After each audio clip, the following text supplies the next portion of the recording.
nhận thấy là từ 10 năm trước thì chị Chi đã có những câu hỏi về về xuất phát điểm của mình, về có thể gọi là về những điều bất bình đẳng. Thì đó là một góc nhìn cá nhân và một góc nhìn về kỷ niệm. Bây giờ thì chị Chi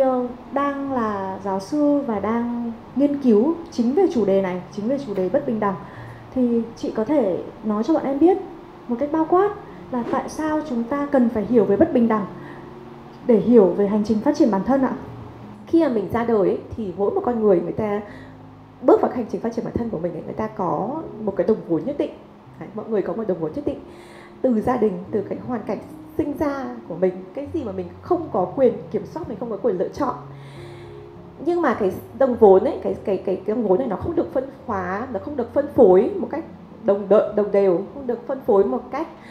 mọi người đều có một cách bình đẳng, bởi vì hoàn cảnh sống của mọi người khác nhau, xuất phát điểm khác nhau. Do vậy nó dẫn đến sự bất bình đẳng. Nhưng mà tại sao cái điều bất bình đẳng này là quan trọng? Bởi vì nếu mà mình không hiểu về gốc rễ của sự bất bình đẳng ấy, thì mình sẽ không biết rằng là đâu là những cái khía cạnh, những cái yếu tố mình có thể kiểm soát được, đâu là những yếu tố mà mình không thể kiểm soát được, và tại sao có những người mà như chúng ta vẫn thường nói bằng tiếng Việt là sinh ra đã ở vạch đích ấy. Thì nếu mà mình cùng chạy một cái cuộc đua với một người đã ở vạch đích ấy, thì làm sao mà mình có thể so sánh với họ được? Hoặc là nếu mà mình không biết được rằng là mình có những điểm mạnh nào, có điểm yếu nào, bản thân mình cũng có những đồng vốn, nhưng mà mình đã sử dụng cái đồng vốn đó chưa, và có sử dụng đồng vốn đó đúng mục đích hay chưa, hay là khi mà mình so sánh kiểu vốn của mình, cái số vốn mà mình có với người khác thì mình chỉ cảm thấy thiệt thòi thôi. Thì khi mà mình hiểu đến điều đó thì chị cảm thấy rằng mình có thể hiểu được cái hành trình phát triển bản thân của mình theo từng thời kỳ. Thì trong góc nhìn phân tầng xã hội thì 4 loại vốn được suy nghĩ như thế này. Cái vốn đầu tiên ấy thì chắc chắn ai cũng biết, đấy là vốn kinh tế, economic capital. Vốn kinh tế là gì? Vốn kinh tế chính là tiền, và có thể là những cái tài sản mà mình có được. Ví dụ như là cha mẹ mình có thu nhập cao chẳng hạn, hay là có tài sản này, hay là có nhà cửa này, có xe này. Đó, thì đấy là vốn kinh tế. Anh nhìn từ khía cạnh phân tầng xã hội ấy, thì những người ở cái tầng lớp cao, người có nhiều tiền ấy, người ta sẽ có nhiều vốn hơn. Cái tư duy là như thế. Ví dụ như là mình là ngân hàng ấy, thì mình có nhiều vốn trong ngân hàng, tức là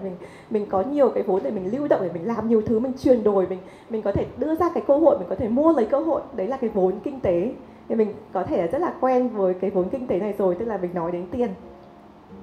Thì tất nhiên trong khía cạnh của phân tầng xã hội thì người ta sẽ tập trung rất là nhiều về việc là cái người ở cái tầng lớp cao ấy, thì người ta sẽ có nhiều vốn kinh tế hơn. Những người tầng lớp thấp thì ảnh hưởng đến cái quá trình phát triển của con người, bởi vì là khi mình không có vốn về kinh tế thì rất là khó để mình có thể đưa đến những cái cơ hội khác. Ví dụ là đi nước ngoài du học này, hay là mình lên thành phố mình kiếm việc này, hay là mình có một cái cơ hội nào đấy nhưng mà đòi hỏi mình là phải bỏ vốn ra để kinh doanh này chẳng hạn. Thì đấy chính là cái vốn đầu tiên là vốn kinh tế. Vốn thứ hai là vốn văn hóa. Vốn văn hóa là một khái niệm mà có lẽ là hơi trừu tượng một chút, nên mình sẽ cố gắng để phân tích. Vốn văn hóa là góc nhìn và cái cụm cultural capital được tạo ra bởi học giả Pierre Bourdieu, và ông ấy phân tích rằng là vốn văn hóa có nghĩa là những cái nhạy cảm, những cái kiến thức về văn hóa. Nhưng mà với cái góc nhìn của phân tầng xã hội ấy, thì học giả Bourdieu ông ấy tập trung vào những cái văn hóa thuộc tầng lớp cao. Đó, tức là theo ông là những tầng lớp cao họ tạo ra những chuẩn mực của xã hội. Thì khi mình có nhiều vốn văn hóa, mình biết nhiều về văn hóa của tầng lớp cao á, thì mình sẽ có thể tự tin hơn khi mình giao tiếp ở trong cuộc sống. Chỉ đưa một ví dụ, ngày xưa ấy, khi mà mình còn nhỏ thì mình có nhớ một lần ấy, thì mẹ mình có đưa mình đến một cái buổi tiệc ở trong cơ quan của mẹ mình. Thì mẹ mình làm ở trong nhà nước cũng có nhiều tiệc lắm. Thì một lần thì mẹ mình có đưa mình đến một buổi tiệc, thì mẹ mình có nói rằng là hôm nay mẹ đưa con đến đây không phải để đi chơi mà mình đi học. Cái tiệc này là tiệc đứng, cái tiệc buffet tiệc đứng, mà ngày xưa là gọi là cái đây 20 năm ấy, thì tiệc buffet đứng là một cái khái niệm rất là xa lạ ở Việt Nam, và thực sự là không có nhiều người biết. Thế mẹ mình có nói rằng mẹ hôm nay mẹ đến dạy con cách ăn tiệc đứng, là khi mà con vào tiệc là con phải lấy đồ như thế này và chỉ lấy nhất định thôi, một số lượng nhỏ, và con cầm cái dĩa như thế này, cầm cái đĩa như thế này, cầm cái thìa như thế này, và con đứng con ăn như thế này. Đó. Và mẹ mình có giải thích là lý do tại sao mẹ dạy con canh tiệc đứng, bởi vì có rất nhiều người vào cơ quan của mẹ, và mẹ quan sát rất nhiều lần trong tiệc đứng là họ thực sự lóng ngóng, họ chưa từng được ăn được đứng bao giờ, đặc biệt chưa từng được ăn đồ Tây bao giờ, rất là cảm thấy lòng nóng và họ rơi vỡ rất là nhiều và họ lấy quá nhiều đồ không cần thiết, nên là rất là ngại khi mà mình ở trong cái hoàn cảnh như thế, và có những người thậm chí là làm cho những người khác xấu hổ nữa. Thì đấy là cái cách mà mẹ mình dạy cho mình cái vốn văn hóa, tức là những cái có thể là những cái lễ nghi, có thể là những cái nhạy cảm về văn hóa, có những cái mà có thể người ta sẽ không dạy mình ở trên trường lớp, nhưng mà người ta cư xử trong cuộc sống hơi như nào đấy thì mình cảm thấy là đây là phép lịch sự, đây là cái cách mình phải cư xử, đây là cái văn hóa ở cái nơi này. Thì đấy là cái vốn văn hóa. Và như mình đã nói, nhìn từ khía cạnh phân tầng xã hội, tức là mình được sinh ra ở trong gia đình mà có cái vốn văn hóa dồi dào, tức là ví dụ mình ở tầng lớp cao này, rồi là mình ở thành phố này, rồi là mình tiếp xúc với văn hóa nước ngoài nhiều chẳng hạn, thì mình sẽ biết nhiều hơn về những cái vốn văn hóa mà người khác không có. Cái sẽ khiến cho mình tự tin hơn ở những cái hoàn cảnh văn hóa, khiến cho mình chuyển đổi những cái cơ hội đấy thành cơ hội phát triển bản thân của mình. Tưởng tượng ví dụ như là bạn được mời đến một bữa tiệc như thế, mà bạn biết cách cư xử văn hóa, mà bạn biết cách ăn thực đứng, bạn biết cách nói chuyện mọi người, biết cách cư xử nghi lễ, thì người ta sẽ có những cái thiện cảm tốt hơn cho bạn và có thể là giúp cho bạn có những cơ hội để phát triển bản thân tốt hơn. Trong khi đó là có thể những người mà người ta cũng tốt, cũng có nhiều tài năng, nhưng mà người ta chưa được dạy những cái mà rất là khó có thể dạy nếu mình không biết á, nếu mà cha mẹ mình không biết á, thì người ta có thể bị thiệt thòi hơn. Thì đấy là cái góc nhìn của Pierre Bourdieu về khía cạnh văn hóa. Cái thứ ba thì mình nghĩ là rất là quen thuộc với Việt Nam, đấy là social capital, hay còn gọi là vốn xã hội. Vốn xã hội là gì? Vốn xã hội chính là mối quan hệ, đúng không? Việt Nam mình hay nói là tiền hay là mối quan hệ, thì tiền chính là vốn kinh tế, economic capital, còn social capital chính là mối quan hệ. Tức là mình có những cái mối quan hệ nào trong cuộc sống có thể chuyển đổi cho mình thành cơ hội, chẳng hạn như là mình quen người này, hoặc là cha mẹ mình quen người này, người ta giới thiệu cho mình cái cơ hội việc làm này, hay là người ta đưa cho mình cái thông tin để mình có thể đầu tư cái phần này. Đấy, người ta chỉ cho mình là kết nối với người này, người ta sẽ kết nối với người kia, thì đấy là cái vốn xã hội. Và cũng với cái khía cạnh về mặt phân tầng xã hội, thì đây cũng là một cái đề tài mà học giả Pierre Bourdieu cũng như là James Coleman tập trung rất là nhiều. Và hai người đều cho rằng là những người ở những cái tầng lớp cao ấy, thì người ta sẽ dễ kết bạn với những người mà có cái quyền lực hơn, có cái tầm ảnh hưởng hơn, thì người ta sẽ có những cái vốn văn hóa mà có cái vốn xã hội mà nó có cái ảnh hưởng lớn hơn, mang lại nhiều lợi lộc hơn cho mình. Thì khi mà bạn vào đời mà bạn có những cái vốn xã hội như thế, thì nó sẽ giúp cho mình có nhiều cơ hội hơn là những cái người mà có thể là họ mới, ví dụ ở quê lên thành phố này, hay là ở một đất nước xa lạ sang một đất nước mới, ví dụ từ Việt Nam tới Mỹ chẳng hạn, thì mình có thể là mình chưa có những cái vốn xã hội, mình chưa quen ai, không biết ai ấy, thì mình sẽ dễ mình bị lừa chẳng hạn, hoặc là dễ là mình không biết những cái cơ hội mà người khác biết. Thì đấy là cái góc nhìn về phân tầng xã hội. Chính cái sự bất bình đẳng trong mối quan hệ nó dẫn đến sự bất bình đẳng trong quá trình phát triển của mỗi con người. Cái phần vốn cuối cùng thì có lẽ rất là quen thuộc với những bạn mà có thể làm nhân sự, đấy là vốn con người, human capital. Ở khía cạnh của một con người, một cá nhân ấy, thì vốn con người chính là những kỹ năng, kiến thức, những gì mình học được để có thể giúp cho mình trở nên cạnh tranh hơn, có thể cho mình có công việc này, rồi là đi du học này, hay là được điểm cao này, rồi mình có thể đổi những cái vốn con người đấy, ví dụ như mình lấy một công việc tốt để ra được cái vốn kinh tế, economic capital, rồi mình có những cái kỹ năng giao tiếp chẳng hạn, thì nó sẽ đổi cho mình lấy được cái vốn văn hóa, rồi vốn xã hội. Thì đấy là những cái góc nhìn một cách rất là sơ đẳng thôi thông qua rất nhiều năm, rất nhiều thập kỷ của những học giả nghiên cứu về 4 loại vốn, nhìn từ góc nhìn phân tầng xã hội, hay còn là gọi là social stratification. Thế nhưng mà đó chỉ là một góc nhìn ban đầu, một góc nhìn của mình đã gọi là classic, tức là góc nhìn cổ điển về vấn đề này. Trong buổi nói chuyện ngày hôm nay thì có lẽ là cũng xin phép là chuyển sang một cái góc nhìn thứ hai. Đấy là góc nhìn anti-deficit, hay còn gọi là góc nhìn ta gọi là chống thiếu. Thì để cho các bạn hiểu rõ hơn về cái khái niệm này thì như mình đã nói thì này chưa có phần dịch sát. Thế nhưng mà deficit có nghĩa là thiếu, tức là cái cảm giác mình cảm thấy là mình luôn luôn thiếu thốn. Chẳng hạn như là nếu mình sinh ra trong một cái hoàn cảnh mà nó không phải là gia đình giàu có, hay là không phải một gia đình mà quyền quý biết được những cái vốn văn hóa, cũng không phải là cha mẹ mình có nhiều cái mối quan hệ, và cũng như là cũng không phải là có cha mẹ mình không có cái nền tảng mà học vấn cao để có thể cho mình cái vốn con người, thì các bạn sẽ là cảm thấy thiếu. Thế là cái phần mà mình nói từ ban đầu là ví dụ như là mình so sánh bản thân với người khác á, là mình cảm thấy là mình thiếu những cái nguồn lực đó. Thế nhưng mà có từ anti tức là chống, đúng không? Chống thiếu. Thế tư duy này họ đẩy ngược lại cái suy nghĩ đó. Họ nói rằng là trong những cái thiếu thốn đấy nó có điểm mạnh riêng. Thì bây giờ mình sẽ trở lại cái câu chuyện về 4 loại vốn từ góc nhìn mới. Thì loại vốn thứ nhất là loại vốn kinh tế, đúng không? Economic capital. Thì chị có chia sẻ từ ban đầu ấy, thì là theo cái góc nhìn cổ điển, cái góc nhìn về phân tầng xã hội của học giả Purdue hay là James Coleman hay là Gary Becker, thì người ta có rất nhiều nghiên cứu, và rất nhiều nghiên cứu từ Việt Nam chứng minh rằng là những học trò mà có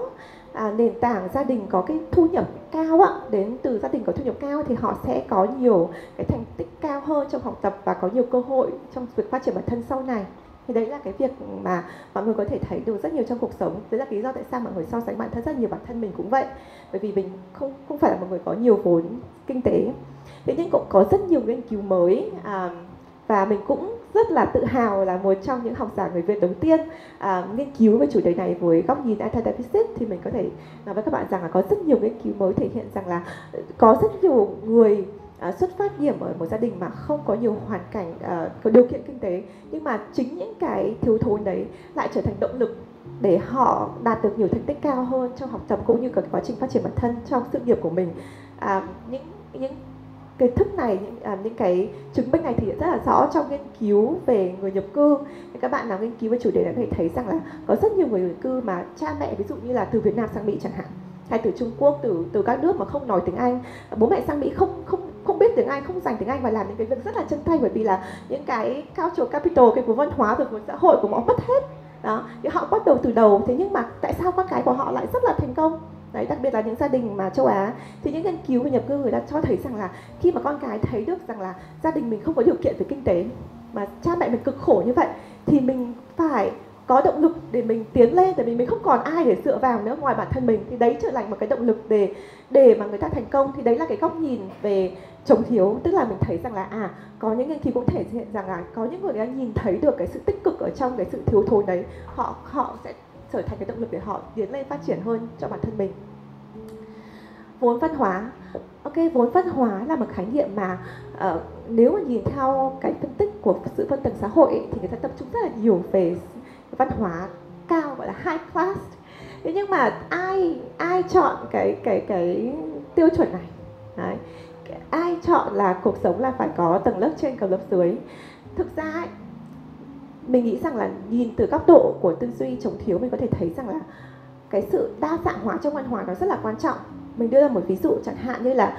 nếu mà mình nhìn từ cái cạnh phân tầng xã hội, các bạn có thể thấy rằng ví dụ mình ở nông thôn thì mình sẽ ít vốn văn hóa hơn thành thị. Nhưng mà không hẳn là như thế. Ví dụ các bạn ở vùng quê người ta có những cái vốn văn hóa riêng, tức là ví dụ có văn hóa vùng miền, văn hóa làng quê này, cách mọi người giao tiếp với nhau, cái thân mật với nhau, cách mọi người tạo ra cái mối quan hệ, cái sự gắn kết nó tuyệt vời lắm. Cái vốn văn hóa ở nông thôn mình cảm thấy rằng là mình bằng rất là thiếu, mình vẫn đang học, bởi vì là mình sinh ra trong gia đình ở thành phố, do vậy là có rất nhiều điều mình cảm thấy là mình cũng thiếu, mình cũng không được như các bạn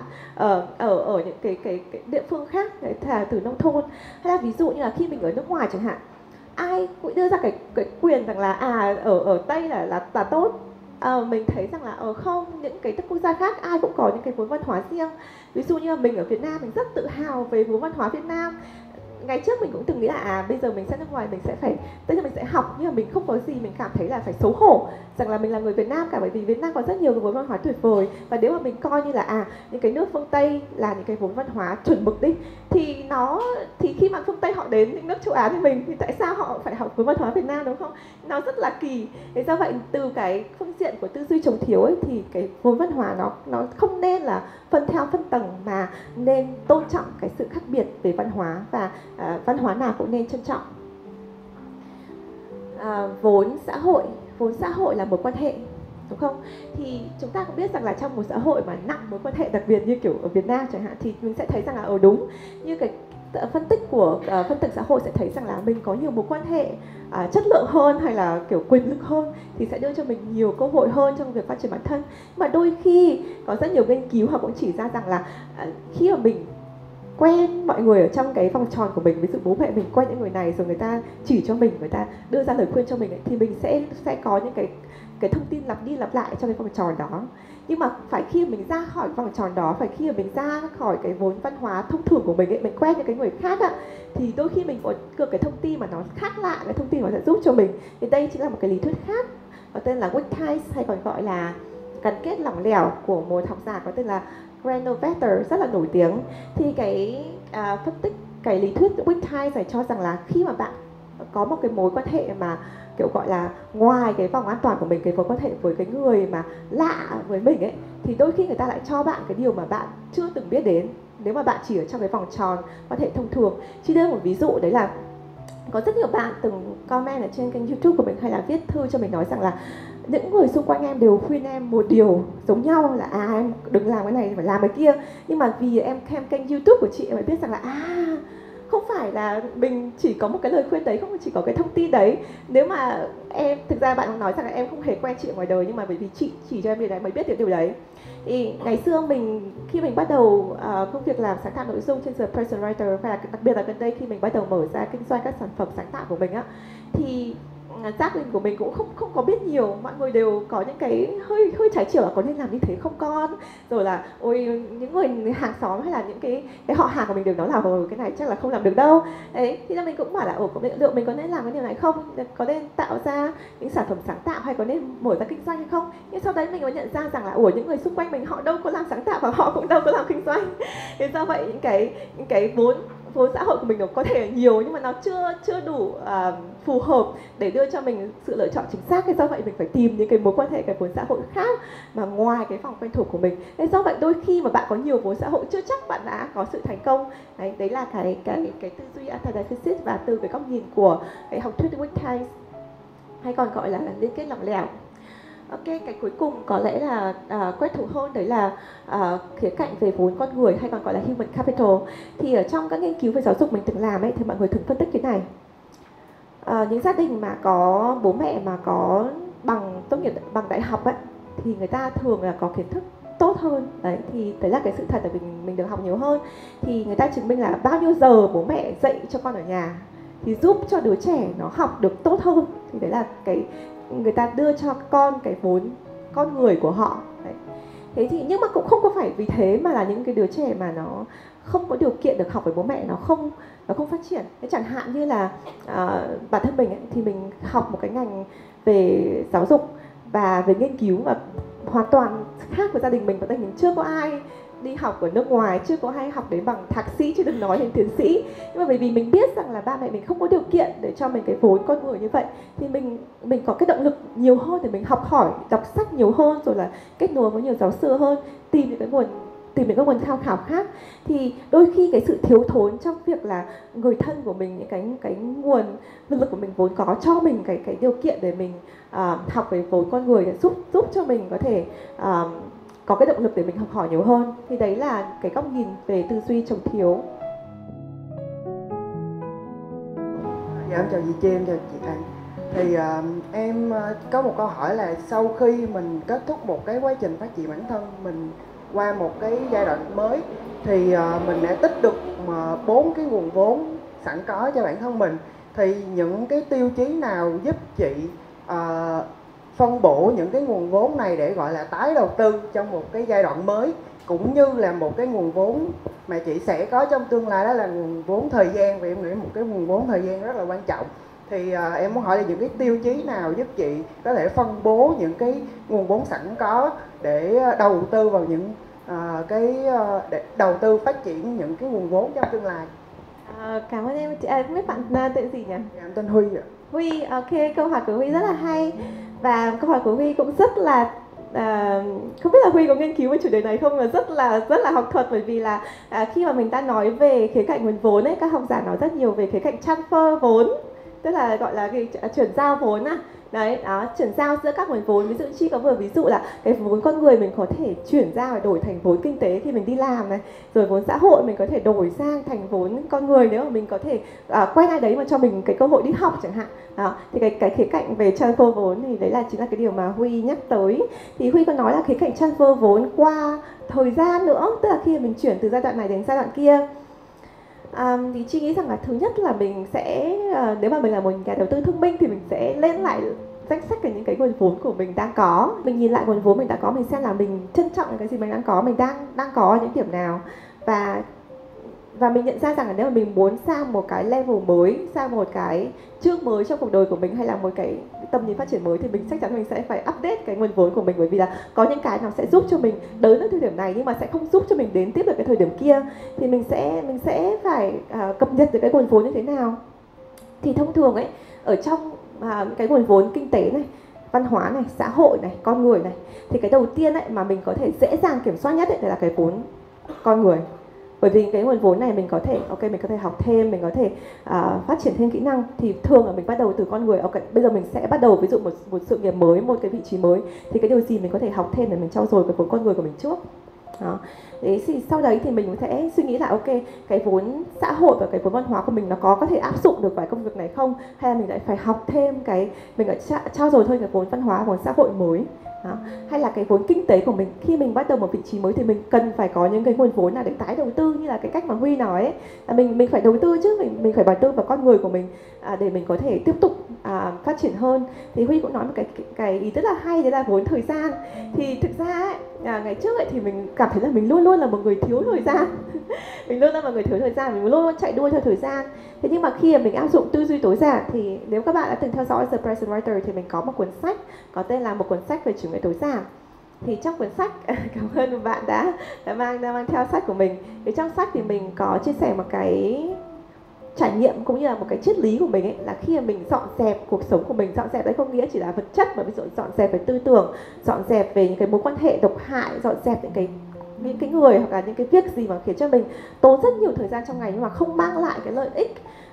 tích cực cho cuộc sống của mình, không mang lại những giá trị cho cuộc sống của mình, thì mình bắt đầu gạt bớt, bỏ bớt, mình thanh lọc bớt ấy. Thì khi đấy mình bắt đầu có thời gian trống, tức cái thời gian mà người khác lấy đi của mình rồi, những cái việc mà mình suy nghĩ, mình trăn trở về những cái thứ mà không đáng ấy, thì mình bắt đầu có cái vốn thời gian. Thì khi mình có thời gian thì mình sẽ nghĩ là với cái thời gian trống này thì mình sẽ làm cái điều gì để cho mình có thể phát triển hơn, mình làm tốt hơn, mình mang lại nhiều cái giá trị cho mình hơn. Thì theo quan điểm của Chi là mình không nghĩ là có cái tiêu chí nào, nhưng mà cá nhân mình thì mình thường bắt đầu với việc là nhìn lại những cái gì mình có để mình thấy là mình hiện đang có những cái gì. Cái thứ hai là mình sẽ tập trung vào cái vốn con người của mình trước, để sau đấy mình sẽ đánh giá xem là mình sẽ phải tập trung đầu tư thêm vào những cái vốn xã hội, vốn văn hóa và vốn kinh tế như thế nào, và sau đấy thì mình sẽ xem lại một lần nữa, mình thấy rằng là vậy thì mình sẽ đi theo con đường tiếp theo thế nào, và có cái gì mà mình nên, cái hạng mục nào mình nên đầu tư tiếp theo để cho mình, và không phải là chỉ là đầu tư là chỉ thêm nhé, mà có phải bớt nữa thì mình mới có thời gian, phải tối giản nữa thì mình mới có thời gian để mình có thể đi tiếp cái con đường tiếp theo một cách chắc chắn nhất. Áp dụng tư duy tối giản trong đầu tư rất là thú vị. Em cảm ơn chị Chi và cảm ơn câu hỏi rất hay đến từ Huy. Lúc nãy khi mà chị chia sẻ về 4 nguồn lực và đọc thêm về cái tờ giấy này thì cách để mà bổ sung nguồn lực, thì tự nhiên nghĩ ra một cái ý tưởng là khi mà mình lựa chọn bạn bè, lựa chọn bạn đời, người kết hôn với mình, thì đó là một cái cách để mình có thể gia tăng nguồn lực rất là hiệu quả. Song đó thì nó cũng có thể làm, nếu mình chọn không tốt thì nó cũng sẽ trở thành một cái để mà nó làm mình giảm cái nguồn lực của mình, cả 4 cái nguồn lực đó luôn. Cũng như đó là trong tương lai khi mà mình có con thì cái nguồn lực đó thì mình sẽ phải tái đầu tư cái nguồn lực đó. Thì không biết là quan điểm của chị Chi như thế nào, hoặc là những cái chia sẻ, chị có thể chia sẻ thêm về góc nhìn của chị cho cái ý nghĩ này của em. Chị rất là biết ơn câu hỏi này, vì chắc chắn là một câu hỏi mà có trong đầu của nhiều người, và đặc biệt là những bạn trẻ mà đang cân nhắc về việc kết hôn. Thì Chi xin phép trả lời câu hỏi này theo hai góc nhìn. Thứ nhất là góc nhìn phân tầng xã hội và góc nhìn chống thiếu.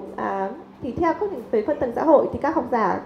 cây đề cổ thụ như là Pierre Bourdieu, James Clement, Gary Becker thì người ta sẽ nói rằng là đúng như vậy, tức là nếu mà mình kết hôn á thì mình kết hôn với những người mà ở cái tầng lớp cao hơn hoặc là tương đương như mình hoặc là cao hơn mình thì mình sẽ có cái nguồn lực mình được nhân đôi. Bởi vì tại sao? Bởi vì là với cái góc nhìn của phân tầng xã hội á thì mình muốn là cái nguồn lực của mình là phải được duy trì, mình sẽ không mình chia sẻ thêm, hoặc là nếu mà mình kết hôn với một người mà ở cái nguồn lực cao hơn thì mình sẽ có thể tận dụng thêm cái nguồn lực đấy để mình có thể chuyển đổi nó thành những cái nguồn lực khác để mình có thể nâng cao được cái vị trí của mình trong xã hội. Thì đấy là cái góc nhìn về phân tầng xã hội. Nhưng mà nếu mà mình nhìn từ góc độ của anti-deficit hay là góc nhìn chống thiếu thì mình sẽ thấy rằng là nếu mà mình cứ kết hôn với những cái người mà người ta cùng cái tầng lớp hoặc là cùng cái nền tảng như mình thì đúng là mình sẽ dễ dàng hơn, vì mình có những cái khía cạnh văn hóa nó dễ dàng hơn, rồi có những cái cạnh xã hội mình có bạn chung hoặc là những cái người mà chơi chung với mình người ta cũng đã chung với cùng cái network với người ta rồi, rất dễ dàng hơn. Nhưng mà cũng có thể chính vì thế mà cái góc nhìn của mình về cuộc sống nó rất là bị lệch lạc, bởi vì là mình sẽ rất là hạn chế trong cái vòng tròn của mình thôi. Thì đôi khi mình kết hôn ấy, thì đối với Chi nghĩ rằng là mình cần phải chọn bạn đời một cách rất cẩn thận. Thì giống như cái cách mà người ta nói rằng là có hai lý do. Thứ nhất là người ta sẽ nói rằng là ok, thế mình là hợp nhau bởi vì là hai người là hợp nhau, hay là trái dấu thì nó kết lại, đúng không? Thì mình nghĩ rằng là nó cũng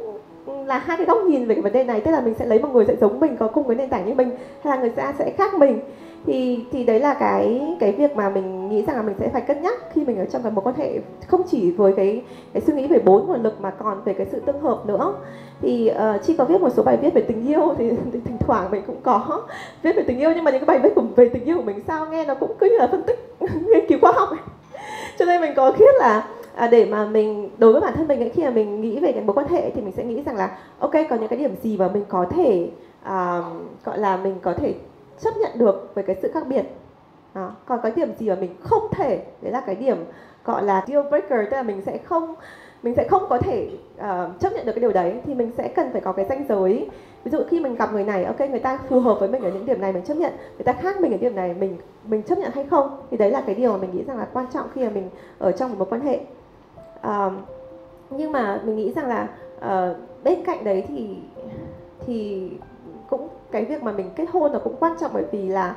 người ta vẫn nói là kể cho tôi 5 người mà người ta dành nhiều thời gian nhất với bạn và tôi sẽ biết là bạn là người như thế nào. Thì cái người đối tác, cái người chồng, người vợ của mình ấy là cái người mà người ta dành nhiều thời gian nhất đối với mình, thì người ta sẽ có cái ảnh hưởng lớn nhất với mình. Cái vốn kinh tế, cái vốn xã hội, cái vốn văn hóa, cái vốn con người của người ta sẽ có ảnh hưởng rất lớn tới mình. Nó như là bạn có nói, Ngọc Anh có nói, có thể làm tăng, có thể làm giảm, có thể ảnh hưởng đến cái thế hệ tiếp theo của mình, bởi vì là đấy là cái người đối tác của mình để mình tái đầu tư cùng với họ để tạo ra đứa con của mình. Thì mình phải cân nhắc rất là kỹ xem là cái nguồn vốn của họ có như thế nào và nó có tương hợp với những cái nguồn vốn của mình hay không, và cái cách mà mình muốn nuôi con, muốn trao lại cái nguồn vốn đấy như thế nào. Em cảm ơn chị Chi và cảm ơn Ngọc Anh rất nhiều, vì câu hỏi của bạn đã cho chúng mình có cơ hội nghe chị Chi chia sẻ về cách áp dụng góc nhìn về 4 loại vốn, cũng như 2 góc nhìn ở trong những mối quan hệ với những người xung quanh, và đặc biệt là trong mối quan hệ tìm kiếm người bạn đời của mình. Một bước rất quan trọng trong hành trình phát triển bản thân.